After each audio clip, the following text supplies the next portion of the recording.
ये जो घटना मैं बता रहा हूँ आपको, ये घटना हमारे गुरुजी के साथ हुई सत्य घटना है। और आज से लगभग 12-13 साल पहले की बात है। गुरुजी उस समय नैनीताल वाले आश्रम में रह रहे थे। उनके एक शिष्य हैं जिनको गुरुजी भगत जी नाम से संबोधित किया करते थे। अब तो नहीं रहे वो, उनका देहांत हो गया है। तो 12-13 साल पहले वो घटना क्या घटी कि भगत जी जो थे दिल्ली के व्यापारी थे। उनका मैरिज हॉल था। और मैरिज हॉल आप दिल्ली साइड जानते ही हैं। मैरिज हॉल में जो शादियां होती हैं उसमें होटल के कैटरिंग का भी काम था। और लोग नॉनवेज उधर ज़्यादा प्रेफर करते हैं। भगत जी खुद तो शाकाहारी थे, गुरु जी के रास्ते पर चलते थे, गायत्री जपते थे। लेकिन उनका जो बिजनेस था तो बिजनेस उतना, आप तो समझ ही सकते हैं कि इस जमाने में लोग धन के लिए क्या नहीं करते हैं। ठीक है। उनका स्वास्थ्य खराब हो गया। और स्वास्थ्य, उनका उम्र कुछ ज़्यादा नहीं था, लगभग 60 साल के आसपास रहा होगा उस समय। 55-60 के आसपास रहा होगा। भगत जी पैसे वाले आदमी। भगत जी की दवाई हुई, इंडिया में नहीं हुआ। ठीक। तो वो चले गए लीवर ट्रांसप्लांट होने, उनका लंदन के किसी हॉस्पिटल में गए। वहाँ लीवर ट्रांसप्लांट हुआ। उसके बाद वो इंडिया आते हैं। तो लेकिन वहाँ जो लीवर ट्रांसप्लांट हुआ उसमें दिक्कत आ गई, सक्सेसफुल नहीं रहा। और उसके बाद जो ट्रीटमेंट होने लगा उनके घर पर, डॉक्टरों ने जवाब दे दिया कि अब आपका बचना संभव नहीं है। अब जितने समय बचे हैं, इसके बाद कोई उपचार नहीं है और आपका जीवन खत्म हो जाएगा। क्योंकि हमारे पास कोई ऐसी सुविधा नहीं है कि जिस स्टेज पर हैं आपको बचाया जा सके। तो उनके मन में भाई, जीवन की इच्छा किसको नहीं होती है, दुख किसको नहीं होता, मृत्यु का दुख तो सबको होता है। जीवन में सब कोई नहीं चाहता कि मृत्यु आए। एक अति वृद्ध व्यक्ति भी कभी नहीं चाहता है कि मैं मृत्यु को प्राप्त हूँ। ठीक है। तो उन्होंने भरे मन के साथ गुरु जी को फ़ोन किया। बोले कि गुरु जी ऐसी ऐसी बात है, मेरा स्वास्थ्य इतना खराब हो गया है और डॉक्टरों ने इस समय जवाब दे दिया है। और मैं कुछ घंटे कुछ दिन का मेहमान हूँ। मेरे मन में इच्छा थी कि जाने से पहले एक बार आपसे बातचीत हो जाए। गुरु हैं आप, आपके जीवन भर आपके रास्ते पर चला, आपने जो बताया साधना किया मैं। और बड़ी इच्छा थी कि आपसे एक बार अंतिम बार बातचीत हो जाए। मुलाकात तो नहीं हो पाएगी, बस बातचीत हो पाएगी, इतना ही पहले था। गुरु जी बड़े दुखी हुए, क्योंकि बहुत पुराने शिष्य थे उनके गुरु जी के। और काफ़ी उन्होंने गुरु जी के प्रति उनका स्नेह भी रहा था और समर्पण भी रहा था। ठीक है। लेकिन गुरु जी को उनके बिजनेस के बारे में नहीं पता था ज़्यादा कुछ, इसलिए इस पर कभी चर्चा नहीं हुई थी। गुरु जी को पता नहीं था उनके होटल का बिजनेस जो चलता है उसमें क्या क्या खाना, उनको इस बारे में कोई जानकारी थी नहीं। तो गुरु जी उनसे पूछे कि आपकी क्या इच्छा है। तो उन्होंने कहा कि मरने की इच्छा तो हमारी नहीं है, लेकिन अपने हाथ में है ही नहीं। तो कहे गुरु जी ठीक है, हम भगवान से प्रार्थना करते हैं, देखते हैं जो उनकी इच्छा। गुरु जी ध्यान में बैठे प्रार्थना करने लगे। प्रार्थना में भगवान, इस बात को गुरु जी अभी भी इस बात को जिक्र करते हैं कि क्या क्या क्या बात हुई थी।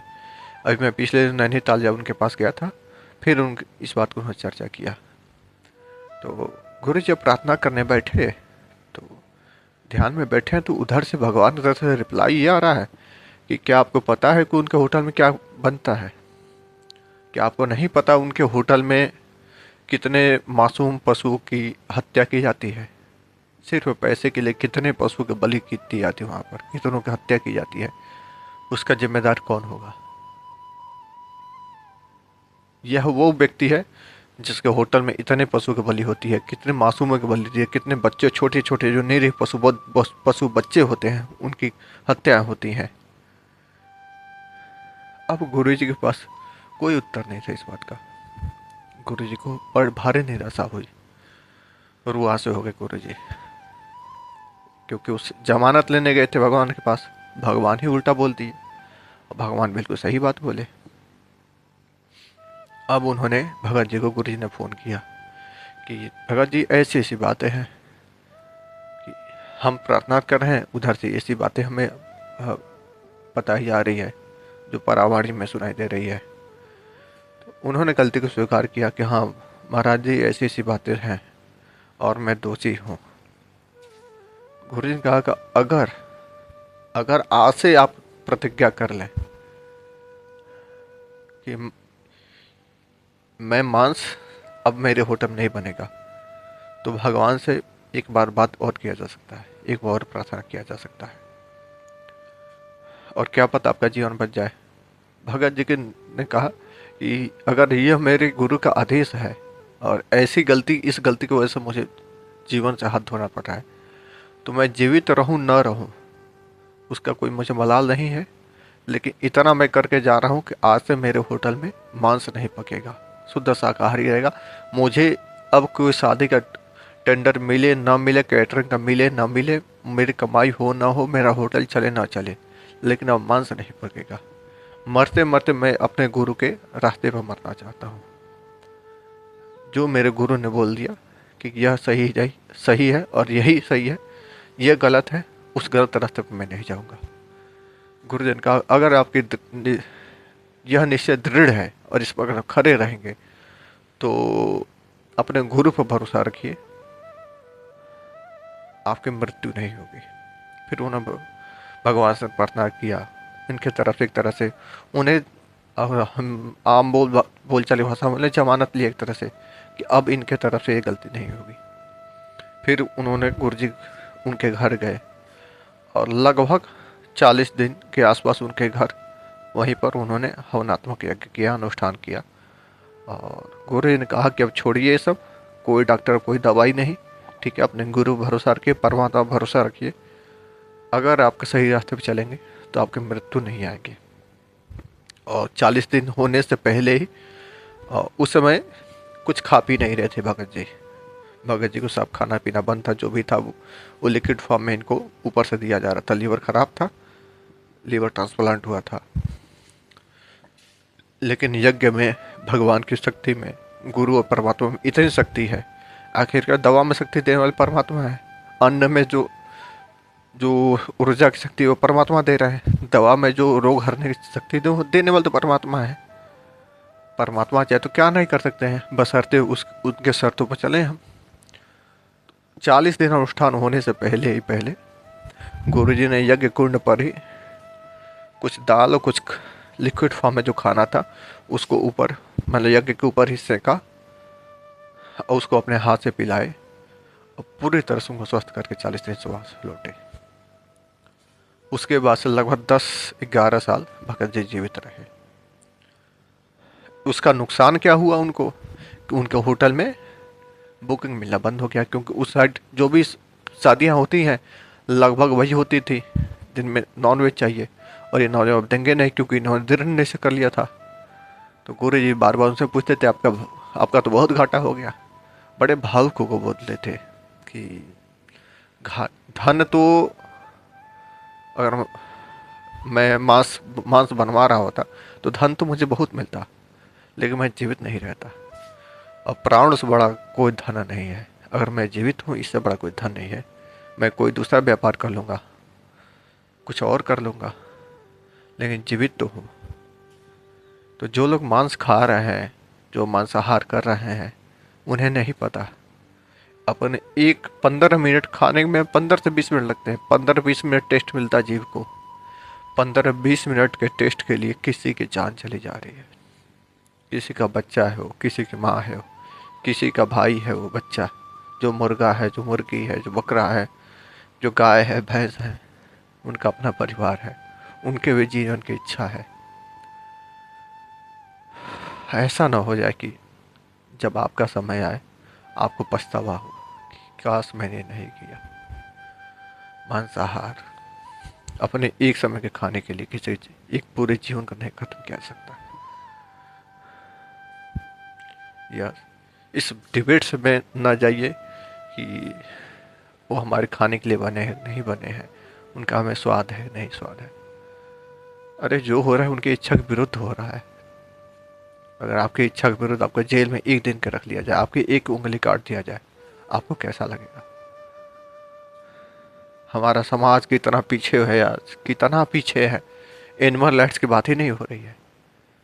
हम कितने ह्यूमन राइट्स एनजीओ चल रही हैं, कितने ह्यूमन राइट्स की बातें चल रही हैं, कितने तरह तरह के मतलब किसी का हैरेसमेंट ना हो, बच्चों का जो राइट्स हैं, जो कि बाल अधिकार हो रहे हैं, स्त्रियों का अधिकार है, मनुष्य का अधिकार है, लेकिन एनिमल राइट की बात ही नहीं हो रही है। आप 500 रुपये लेके जा रहे हो और किसी की जान का जान जान ले लिया जा रहा है। क्या आपने पैदा किया था उस बच्चे को? क्या अधिकार था? सिर्फ इतना अधिकार, 500 रुपये देकर किसी की जान ले सकते हैं आप? कल को 5 लाख रुपए देगा कोई, आपको सुपारी दे, कोई आपका गोली मारवा दे तो कैसा लगे आपको? तब तो आप बहुत बात करेंगे कि ये मेरा जीवन जीवन का अधिकार है। कि एफआईआर जो होता है तो जीवन का अधिकार का होता है। इन्होंने मुझे मारा या मारने की कोशिश किया, सारा अधिकार तो सारा एफआईआर जो भी मतलब संविधान बने हैं, जितने भी नियम कानून से इस बात के लिए कि मुझे जीवन का अधिकार है, मुझे चैन से जीना चाहिए।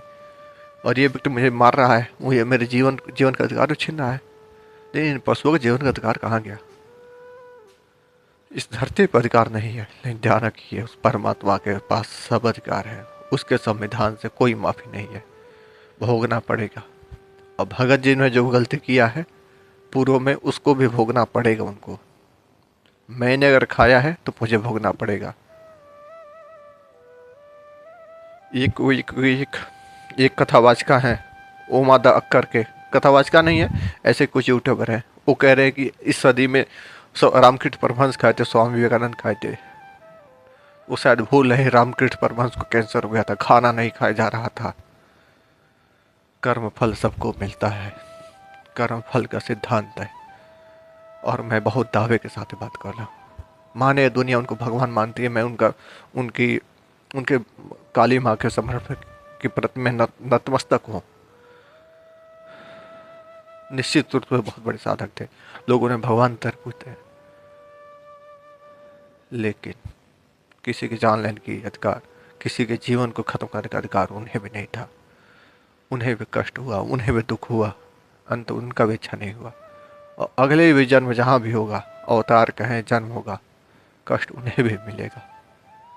और मैं उनके प्रति घृणा भाव नहीं है, मैं सिर्फ उस पूर्ण परमात्मा के, जिसने संसार बनाया है, जिसने जानवर को बनाया है, जिसने हमें बनाया, जिसने आपको बनाया, जिसने रामकृष्ण परमहंस को पैदा किया, जिसने विवेकानंद को पैदा किया, अगर इन लोगों ने गलती किया है तो परमात्मा के दंड विधान में सबको दंड मिलेगा। इस जन्म में या अगले जन्म में मिलना तय है। तय है तो है। दंड उन्हें भी मिलेगा, दंड हमें भी मिलेगा, दंड आपको भी मिलेगा। आप खा रहे हैं, कदम को रोक लीजिए, दोबारा गलती ना हो आपके इस जीवन में।